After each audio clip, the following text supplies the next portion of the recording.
The knock came at exactly 12:17 p.m. Not loud, not urgent.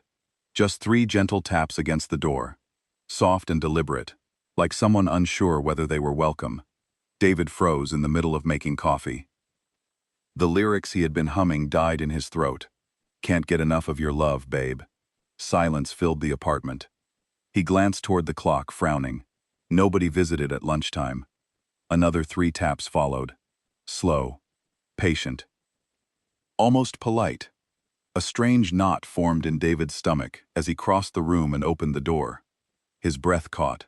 Standing in the hallway was Zin, the alien from apartment 3B, the one nobody talked to. The one the neighborhood kids called the Silver Ghost. Under the flickering hallway light, Zin looked almost unreal. Their skin shimmered like flowing liquid metal, reflecting every color around them. Their eyes were pools of polished mercury, calm and impossibly deep. David had only seen them from a distance before, usually carrying grocery bags at odd hours, drifting silently through the parking lot like a shadow. Now they stood only a few feet away, and somehow, that made them seem even stranger. In their hands rested a small covered dish. The lid glimmered with shifting rainbow colors, like a soap bubble frozen in time. "Hello, David," Zin said. Their voice surprised him. It wasn't robotic. It wasn't cold. It sounded warm and musical, like wind chimes carried by a summer breeze. David blinked. "You know my name?" Zin tilted their head. Later, David would learn that this gesture meant curiosity. "I hear you singing every Tuesday morning," they replied, usually in the shower. David immediately felt his face burn. "You sing 'Here Comes the Sun' incorrectly." A pause. "But you sound happy while singing it." For the first time, a faint smile touched Zin's silver features. "I enjoy hearing it." David stared. Nobody had ever complimented his terrible singing before. Zin carefully extended the dish toward him. "I made extra food today. I thought you might like some." David hesitated. Everyone in the building knew the unspoken rule. Don't talk to the alien. Don't get involved. Keep your distance. Yet standing here now, Zin didn't look dangerous. They looked nervous, hopeful even, like someone offering friendship and expecting rejection. Slowly, David accepted the dish. It felt pleasantly warm in his hands. Thank you?" Zin nodded, but didn't leave. They simply stood there with their hands folded, quietly waiting. Curiosity finally got the better of him. David lifted the shimmering lid. The aroma hit him instantly. His eyes widened. Rosemary, caramelized onions, fresh herbs, warm bread. But there was something more beneath it all, something impossible to describe. The scent wrapped around him like a forgotten memory. Like rainy afternoons in his grandmother's kitchen. Like laughter around a crowded dinner table. Like home. For a brief moment, David forgot he was standing in a rundown apartment hallway talking to an alien. And when he looked back up at Zin, he found the silver being watching him anxiously, waiting to see if he liked it, waiting to see if humanity's newest neighbor would slam the door, or invite them in. Like home, but a home he'd forgotten existed. His throat tightened inside. Golden cubes swam in a broth the color of twilight. Steam curled upward, carrying that impossible smell. David grabbed a spoon from his pocket. He always carried one leftover habit from office lunches. Scooped a cube, hesitated. "Go on," Zen murmured. "It won't bite." David ate it. The cube melted on his tongue, warm, savory, then sweet like honeyed apples. A flavor that didn't just fill his mouth, but filled a hole inside him. A hole he hadn't known was there. His knees nearly buckled. Tears sprang to his eyes, hot and sudden. He choked out a laugh. "I am crying." Zin's silver skin brightened, glowing faintly at the edges. "Good," they said simply. "Food should make you feel." David wiped his cheek, embarrassed. "It's just no one's cooked for me in years." The words tumbled out before he could stop them. Since Mom died. Since the divorce. Since he started eating cold pizza over the sink. "It tastes like care." Z stepped closer. Not invading space, just filling it. Their mercury eyes held his. "On my world, food is care. It is how we say, I see you. You matter. They touched the dish gently. This is Varel. It remembers warmth. David stared at the half-in cube on his spoon. For years, he'd felt invisible. Just another tired man in a coffee-stained shirt fading into subway crowds.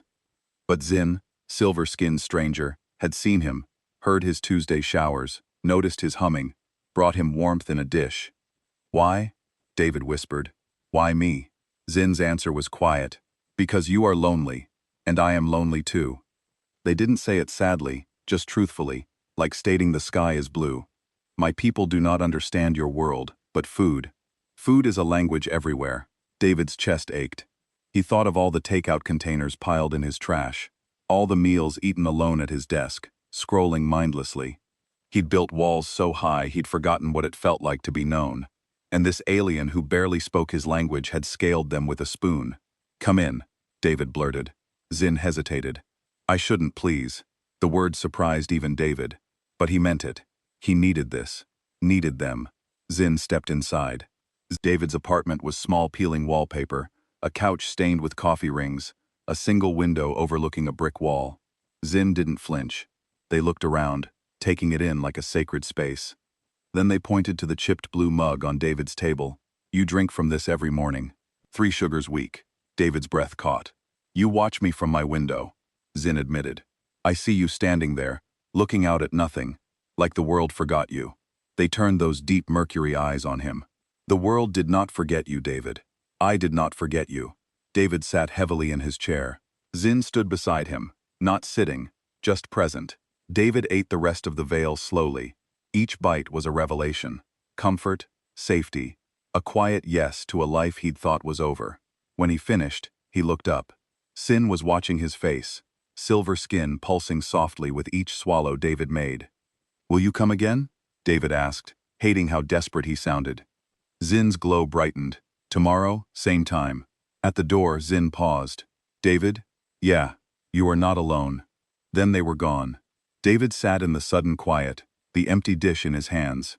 The scent of Vel hung in the air. On the table, a single silver tear glistened where Zin had stood sizzling faintly on the wood, like rain on hot pavement. He touched the spot. Warm outside. The city roared on. Cars honked. People shouted. Life rushed past. But inside David's tiny apartment, silence. Sweet, warm, alive silence. And for the first time in years, David didn't feel alone. He checked the clock, as Dosiu bent Zingo. He caught himself watching the minutes tick by dot, waiting for 12:17 tomorrow. The next day, David caught himself watching the clock. 12:15, 12:16. His heart did a little jump. Knock, dash, knock, dash, knock. Exactly 12:17 like clockwork. There stood Zin again, holding another small dish under its shiny silver cover. David's tired apartment felt suddenly warmer. Hello again, David managed, trying to sound normal, though his hands felt clumsy. He took the dish. The smell hit him first. Deep, earthy, like mushrooms after rain, but mixed with something sweet and bright, like sunshine. He lifted the lid. Inside, golden cubes swam in a rich violet-colored broth. Steam curled up, carrying that amazing scent. Try, Zin chimed, their liquid mercury eyes, watching him closely. David dipped the spoon. The broth was warm, smooth, and tasted alive. The golden cubes burst with flavor, savory, then sweet, then a tiny, pleasant fizz on his tongue. It was unlike anything he'd ever eaten. He closed his eyes. For a second, he wasn't in his small, quiet apartment. He was sitting under a warm sun, grass tickling his bare feet, feeling completely safe. He opened his eyes, surprised to find a tear on his cheek. It's incredible, he whispered, his voice thick. Zin's silver face seemed to brighten, a soft glow appearing beneath the surface. Good, they said simply. This is volley. It remembers warmth from my home. Day after day, it became the rhythm of David's life. Rain or shine, Monday to Sunday, the knock came at 12:17. Never early, never late. Like Zin carried a perfect clock inside them, David started planning his afternoons around it. He'd rush his lunch break from the boring office job, heart beating faster as 1:27 neared. He'd tidy the tiny table by the window, setting out the same chipped blue mug he used for coffee. Waiting for that soft knock was the bright spot in his gray days. One Tuesday, the dish held tiny glowing spheres like captured fireflies. Strawberry paste, Zin explained. David tasted it. It fizzed gently, tasting of cold night air and sweet berries he'd never known. It made him think of childhood summers, chasing fireflies in his grandma's backyard, a memory so sharp and happy it stole his breath. He laughed, a real surprised laugh. Zin tilted their head, a silent question. "It's like remembering being happy," David said, wiping his eyes. Zin just nodded. A small understanding curved to their mouth. Another day brought thin paper-like wraps filled with cool green paste and crunchy seeds. Forest skin, Zin called it. Eating it felt like walking through a cool green forest after a storm. Fresh, clean, and full of quiet peace. David, usually rushing through meals at his desk, found himself sitting slowly, savoring every bite, feeling the city noise fade away. He'd look up, and Zin would still be there, hands folded calmly, watching his face, not demanding, just present, waiting for his reaction. That quiet attention felt more precious than any grand gesture. People at work noticed the change. "You seem lighter, Dave," his colleague Sarah said one afternoon. David just smiled, thinking of the strange, beautiful food warming his belly. He didn't tell her about the silver-skinned neighbor. It felt too private, too special. He started noticing things about Zin, too, how they never seemed to blink, how their skin caught the light differently each day. Sometimes dull like old coins, sometimes bright like new silver. How they moved with a quiet, almost floating grace. They were utterly alien. Yet their daily visit felt more normal than anything in David's lonely life. One rainy Thursday, David finally asked the question burning inside him. Zin stood in the doorway, holding a dish that smelled like warm bread and something floral. Rain dripped from David's coat. "Zin," he began wiping his damp hands on his jeans. "Why? Why do you do this? Every single day you barely know me." Zin was silent for a long moment. The rain pattered against the window. Then they stepped slightly closer, their mercury eyes holding David's with an intensity that made his chest tight. "On my world," Zin said, their voice soft as falling ash, "food is not just fuel. It is language, the deepest language." They gently touched the dish David held. "When I cook for you, when I bring this to you, I am speaking." David's breath caught. "Speaking? What? What are you saying?" Zin's silver face softened. A tiny, almost shy smile touched their lips. It was the most human thing David had ever seen. "I am saying," Zin whispered, the words hanging in the rainy air, "this you are not alone." David stood frozen. The simple words hit him like a physical wave. He had been alone, truly alone, for years, buried in his quiet apartment, moving through life like a ghost. He'd accepted the loneliness as his normal, but hearing it named, hearing someone see it, and then speak against it with steaming bowls of starberries and forest wraps, it shattered something inside him. Tears welled up, hot and sudden. He couldn't speak.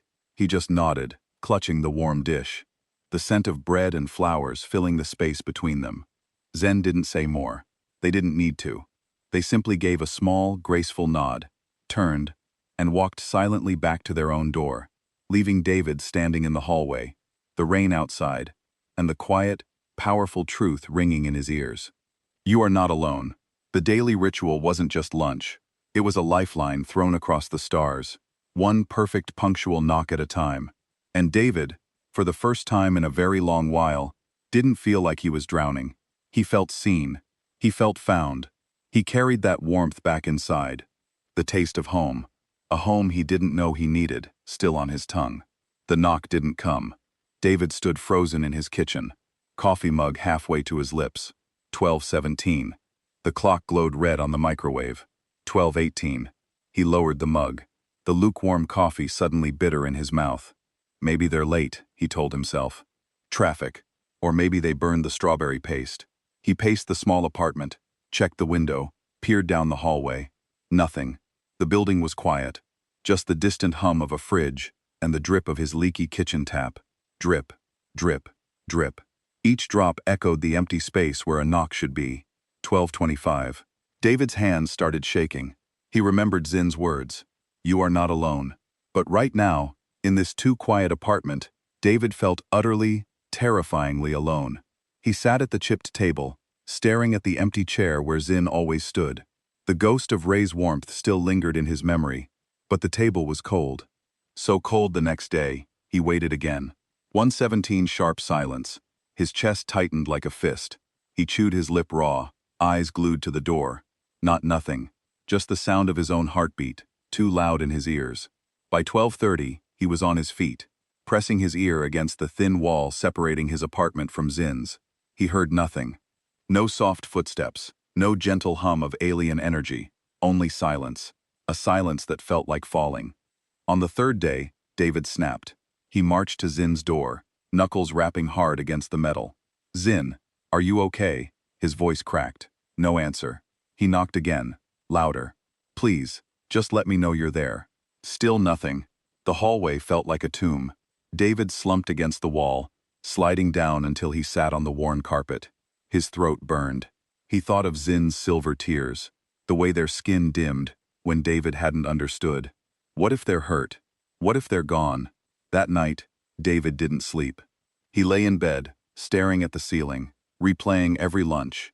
The starberry paste that tasted like childhood, the forest wraps that smelled like peace. Zin's quiet presence, the way they'd just stood there watching him eat like it was the most important thing in the universe. David had taken it for granted. He'd thought it would always be there. The knock, the dish, the quiet understanding. Now the silence was a physical ache, a hole in his chest where warmth used to live. He woke at dawn, hollowed. He made coffee, but the smell turned his stomach. He tried to eat toast, but it crumbled dry and tasteless in his mouth. At work, his boss snapped. "You look like death, Dave." David just nodded. How could he explain? "My alien neighbor stopped bringing me lunch, and now I feel like I'm dying too." He stared at his computer screen, seeing not numbers but Zin's liquid mercury eyes. "You are not alone." The words felt like a taunt now. By the fourth day, David was unraveling. He forgot meetings, spilled coffee on his only clean shirt. At 12:17, he stood by the door like a ghost, waiting for a sound that wouldn't come. He started dreaming of Zin's food, waking up to the phantom scent of Ree, only to find his kitchen empty. Once he thought he heard a knock, and flung the door open so fast he stubbed his toe. It was just Mrs. Gable from 3B, dragging her grocery cart. "You all right, honey?" she asked. David mumbled fine and shut the door, sliding down it until he sat on the floor, tears hot on his cheeks. That evening, he did something desperate. He took a clean sheet of paper and wrote in shaky letters, *in. "Please tell me you're okay. I'm worried. David. *. He slid it under Zin's door, the paper vanishing into the dark gap like a prayer into the void. He waited all night. No reply. The fifth morning, David didn't get up. He lay in bed, the sheets tangled around him, staring at the ceiling. The apartment felt like a cage. Dust motes danced in the weak sunlight, but there was no warmth in them. He thought of Zin's first lunch, the tears he'd cried because something finally tasted like care. Now the memory just made it worse. He'd had care, and he hadn't known how to hold it. He dragged himself to the kitchen, opened the cupboard. There, stacked neatly on the shelf, were all the dishes Zin had brought, the silver containers, the glowing bowls, the one shaped like a crescent moon. David picked up the Vel bowl, its violet stains, still faint inside. He pressed it to his chest. It was cold, lifeless, just like the apartment, just like him. He sank into the chair by the window. Outside, the city buzzed, cars honked, people laughed, life went on. But in here, the silence was deafening. David realized something terrible. He hadn't just lost lunches.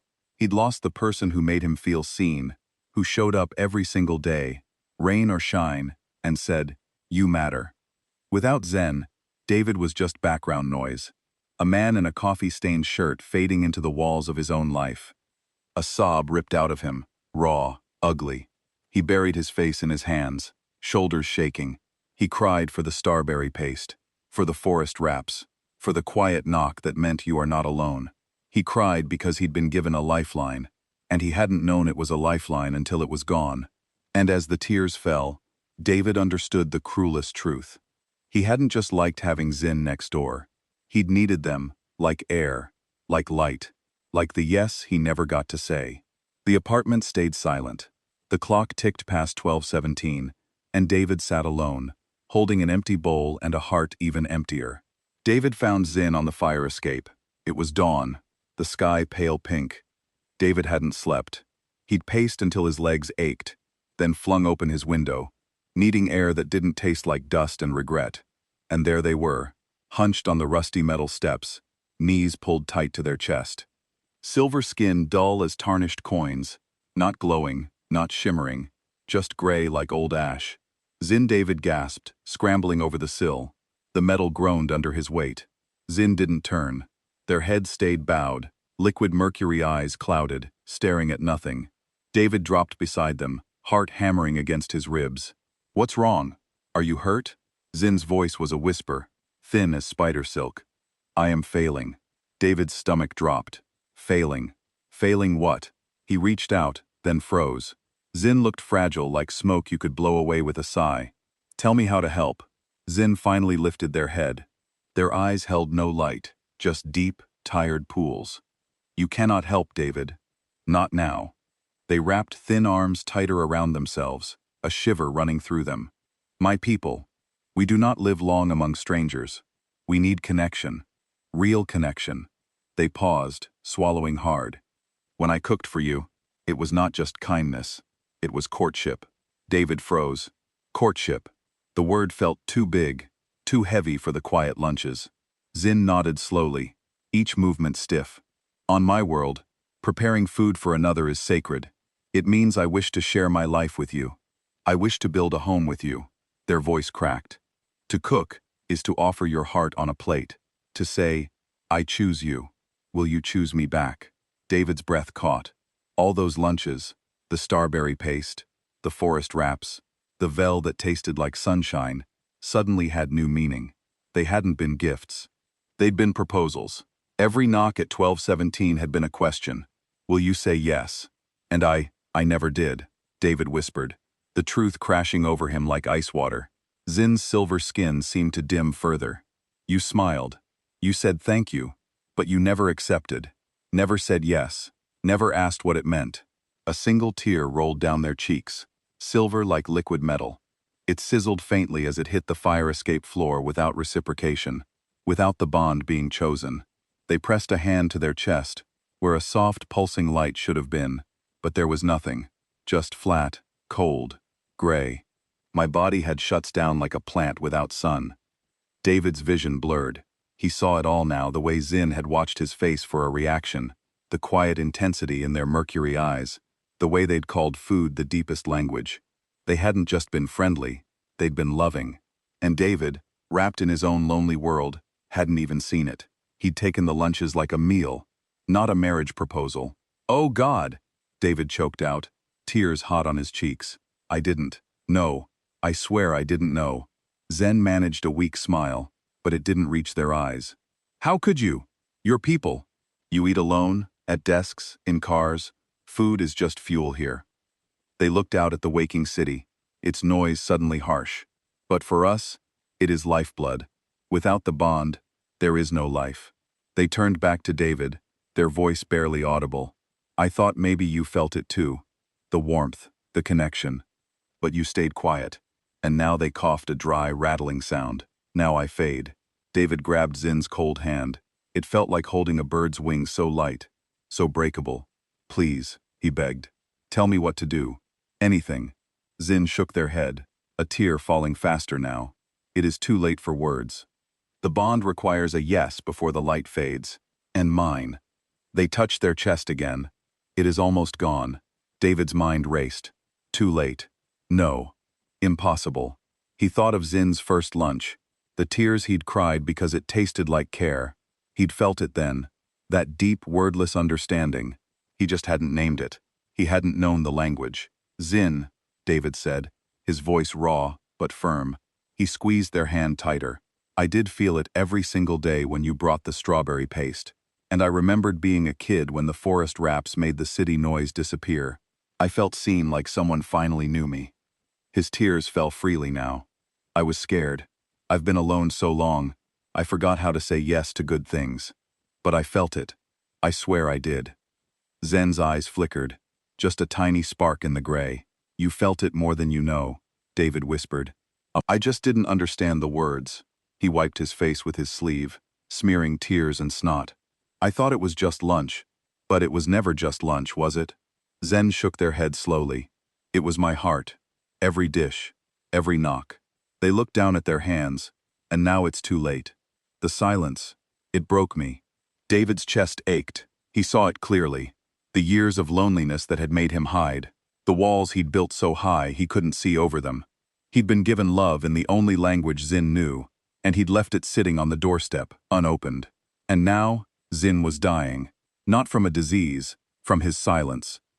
Please, David begged, his voice breaking. Tell me how to fix this. I'll say yes 1,000 times. I'll learn your language.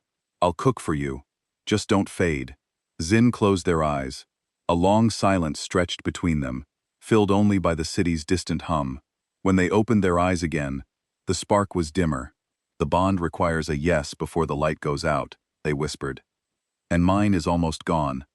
David looked at Zin's gray skin, their dim eyes, the slow rise and fall of their chest.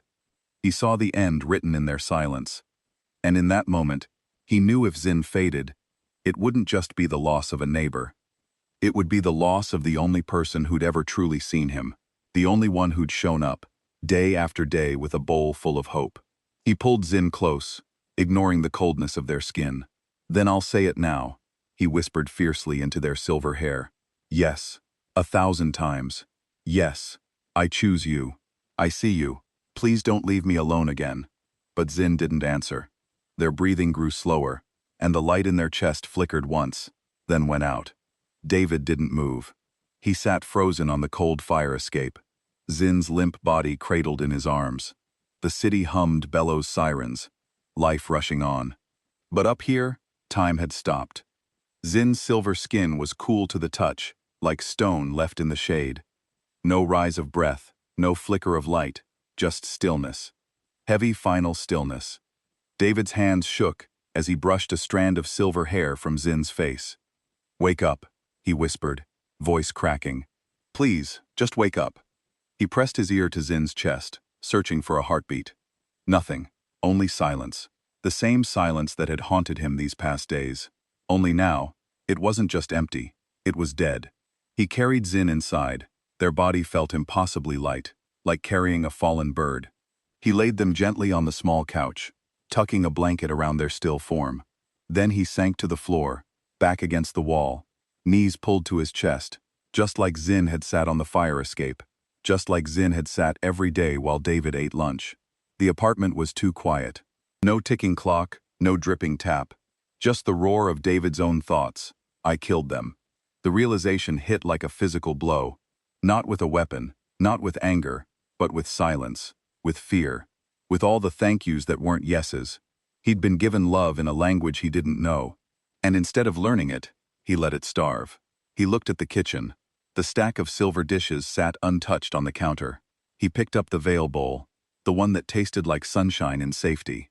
His fingers traced the violet stains inside. You are not alone. Words echoed. Now a ghost in the empty room. David pressed the bowl to his forehead, tears soaking into the ceramic. I was alone, he choked out. And you found me. And I let you go. Memories flooded him. Zin's liquid mercury eyes watching him eat. The way their silver skin glowed when he smiled. The quiet knock at 12:17 that had become the heartbeat of his days. He'd taken it for granted. Thought it would always be there, like air, like light. But love wasn't air. It wasn't automatic. It was a fragile thing, chosen, spoken, protected. And he'd failed to protect it. He stumbled to Zin's apartment. The door was unlocked. Inside, it was spotless. No furniture, no photos, just smooth, pale walls and a single window looking out at the city. On the floor sat a small woven basket. Inside, folded neatly, were all the dishes David had returned, the crescent moon bowl, the starberry container, the forest strap plate, each one cleaned and waiting.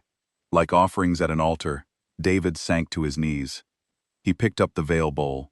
It felt cold, lifeless. He remembered Zin saying, "It remembers warmth." But what did it remember now? A man who didn't know how to say, "I love you." A man who cried over food, but never saw the heart behind it. He buried his face in his hands. "I was so scared," he whispered to the empty room. "Scared of getting hurt. Scared of needing someone. Scared that if he let love in, it might leave. So he'd built walls, hidden behind thank yous, and have a good day. And now the one person who'd scaled those walls with a spoon and a smile was gone. Because of him, the sun rose higher, painting the room in pale gold. David didn't move. He sat among the empty dishes, the weight of his regret pressing down like stone.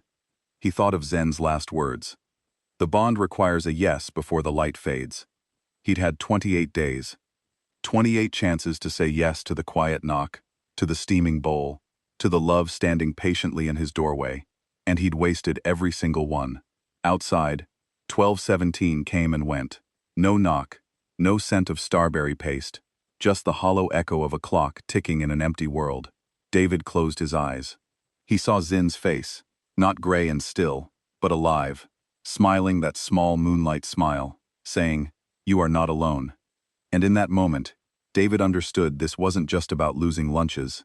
It was about losing the chance to be known, to be chosen, to build a home with someone who saw your loneliness and said, "I will fill it." Zin hadn't just brought food, they'd brought hope, and David had let it slip through his fingers like smoke.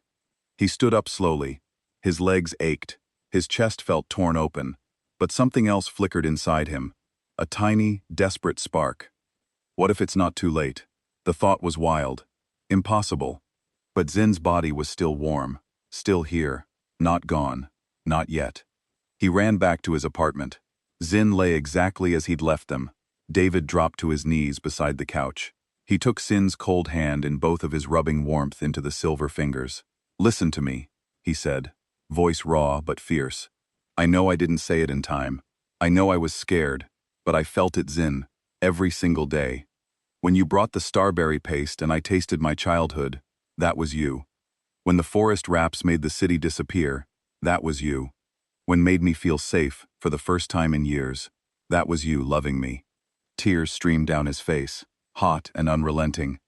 I didn't know the words, but I felt the yes right here. He pressed Zin's hand to his chest over his pounding heart. "It was always yes, always. If you come back, I'll say it 1,000 times. I'll learn your language. I'll cook for you. I'll stand at your door at 12:17 every day for the rest of my life. Just please," his voice broke, "don't leave me alone with this silence. Don't let my fear be the last thing you heard." He bowed his head, forehead resting against Zin's still chest. "I choose you," he whispered into the quiet. "I choose you. I choose you. I choose." A faint sound stopped him. A breath, thin, shallow. But there, David froze.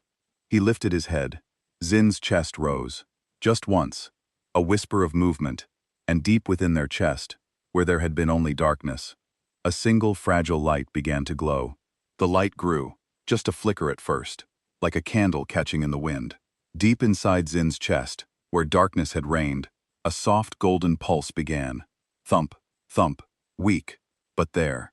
David held his breath, tears still wet on his cheeks. Thump, thump, stronger now, a steady rhythm, pushing back the silence. Zin's eyelids fluttered. Their mercury eyes opened cloudy at first, then clearing like morning mist, burning off a lake. They blinked up at David, confusion softening into something like wonder. "David," their voice was a whisper, rough from disuse, but alive. David choked on a sob. "You're back. You're back." He pressed Zin's hand to his own racing heart. "Feel that? That's yes. Over and over. Always. Yes." Zin tried to sit up, but David gently held them down. "Don't move. Just be here." He wiped his face with his sleeve, smearing tears and snot. "I thought I lost you. I thought my silence killed you." Zin's silver skin began to glow again, not the dull gray of fading, but the warm, living silver of the early days. They reached up, touching David's cheek. The light returned. They murmured wonder in their voice. "Because of your yes!" But it was too late. David cried, "You were gone." "I only said it because I thought, because you meant it." Zin finished softly. Their thumb brushed David's tear-streaked cheek. "The bond. It needs a yes. But it also needs truth. Your truth reached me even in the dark. They struggled to sit, and this time David helped them, arm around their shoulders. My people, we can linger at the edge of silence. If the yes is real. David stared at them. You were waiting for my yes. Zin nodded, their glow brightening with each word. The light fades, but it does not vanish instantly. There is a space, a breath, and in that breath, they took David's hand, placing it over their own chest. Beneath the silver skin, the golden light pulsed warmly against David's palm. In that breath, love can still be chosen. David's tears fell again, but now they were warm. I choose you, he whispered fiercely. I choose you 1,000 times. Zin smiled a true smile, lighting up their whole face like dawn. Then slowly, carefully, they slid off the couch. Not to stand, to kneel. David gasped. Zin, no, you're not strong enough. But Zin silenced him with a look. With trembling hands, they reached into a small pouch at their waist. From it, they drew a ring dot. It wasn't metal. It wasn't stone. It was light-woven strands of soft golden radiance, pulsing gently like a heartbeat. It floated above Zin's palm, warm and alive. David, Zin began, voice steady now, filled with a strength that came from hope. On my world, this ring is called Velon, the first light after darkness. It is made not by hands, but by hearts. They held it up, the light catching in David's tear-filled eyes. I offer it to you now, not because custom demands it, not because my body needed saving. Zin's mercury eyes held David's with absolute clarity. Because I choose you.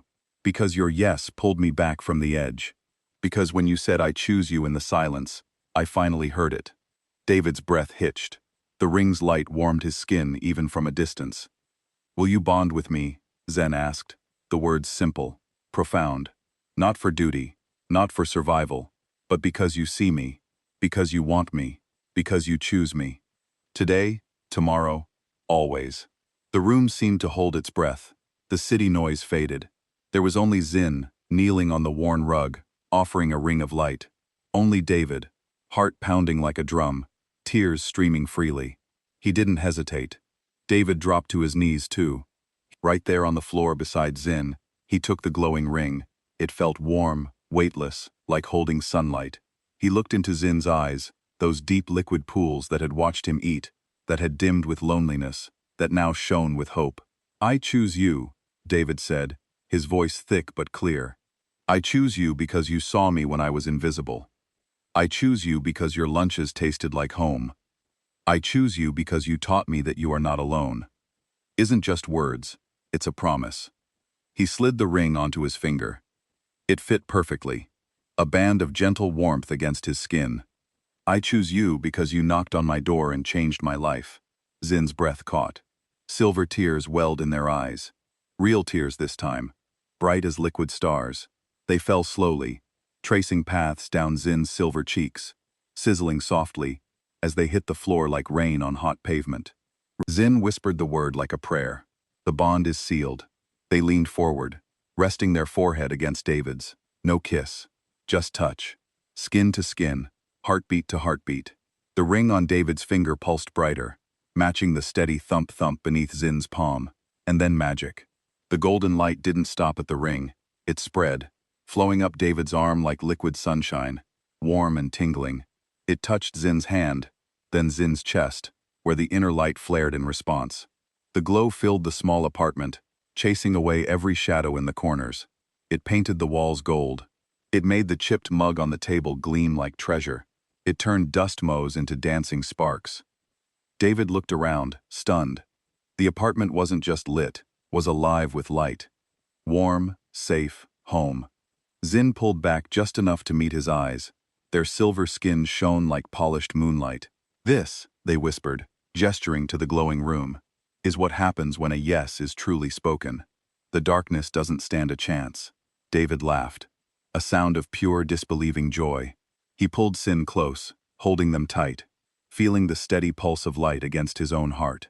Outside the city roared on, indifferent.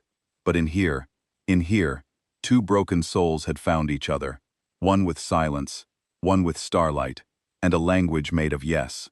The ring on David's finger glowed softly. A promise, a beginning, a light that would never fade again.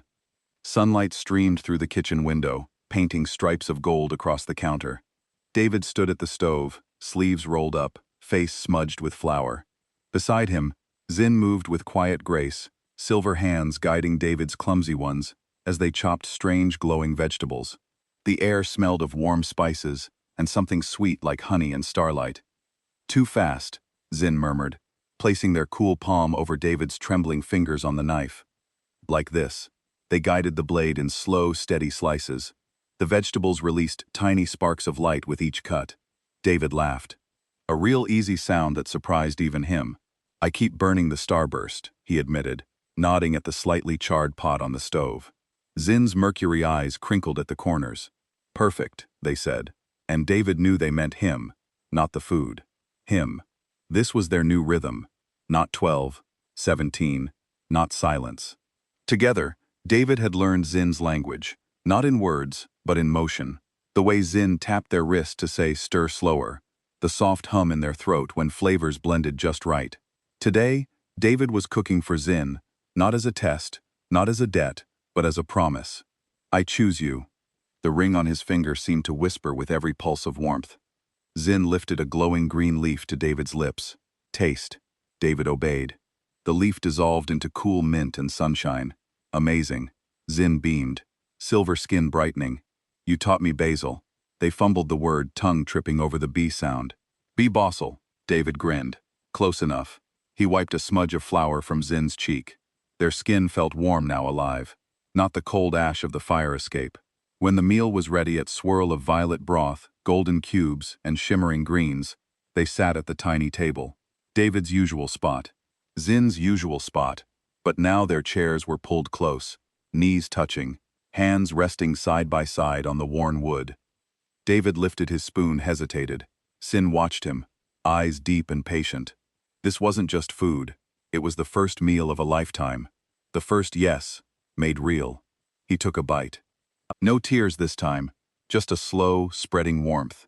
The broth tasted like quiet mornings and shared secrets. The golden cubes burst with the flavor of home. Not a place, but a feeling. Safety, belonging, love. He looked up. Zin was watching him, not with the quiet intensity of courtship, but with pure, unguarded joy.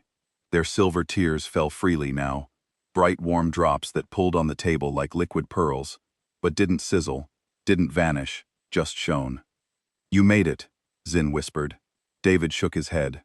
"We made it." Outside the city, blaring, people rushing, the endless hum of a world that never stopped.